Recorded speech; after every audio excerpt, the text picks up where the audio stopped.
Headlines प्रायोजक राजयोग paints, खुशियां आपकी, रंग हमारे। मनोज जरांगेंची प्रकृती अचानक खालावली, 3 दिवस विश्रांतीचा सल्ला, जरांगेंना पुन्हा सलाईन सुरू। सलग सुट्ट्यांमुळे मुंबई पुणे महामार्गावर वाहतूक कोंडी, पुण्याच्या दिशेने जाताना बोरघाटात वाहतूक कोंडीमुळे प्रवाशांचे हाल। पुण्यात कोयता गँगची दहशत, वडगाव शेरी भागात 15 ते 20 वाहनांची तोडफोड, नागरिकांमध्ये भीतीचं वातावरण।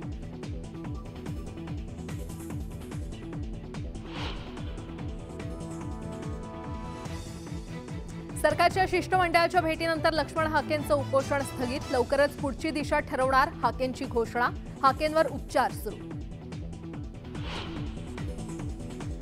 आमची लढाई सुरूच आहे, संपलेली नाही, जातनिहाय जनगणना झालीच पाहिजे, छगन भुजबळांची आग्रही मागणी, तर जातनिहाय जनगणनेला फडणवीसांचा पाठिंबा, भुजबळांची माहिती।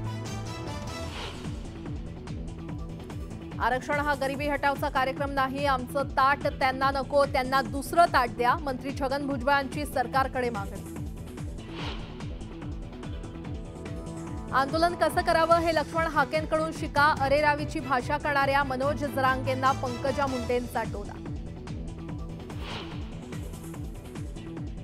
गडचिरोलीतून माओवाद हद्दपार करणार, गृहमंत्री फडणवीसांचा निर्धार, माओवाद संपला तर गडचिरोलीचा वेगानं विकास होईल। आपण लढणारे आहोत, रडणारे नाही, नाराज होऊ नका, पुन्हा लढू, पुन्हा जिंकू, सुजय विखे आणि सदाशिव लोखंडे यांना मुख्यमंत्र्यांनी दिला विश्वास। भंडारदरा धरणात पाण्याचा अंदाज न आल्यानं तरुणाचा मृत्यू, तरुण बुडतानाची धक्कादायक दृश्य कॅमेऱ्यात कैद। मनमाडमधील पुणे इंदूर महामार्गावर संतप्त नागरिकांचा रास्ता रोको, महामार्गाचं चौपदरीकरण करण्याच्या मागणीसाठी आंदोलन। संत निवृत्तीनाथ महाराजांची पालखी पंढरपूरकडे मार्गस्थ, नाशिकमध्ये निवृत्तीनाथांच्या पालखीचं मुख्यमंत्री एकनाथ शिंदेंनी घेतलं दर्शन।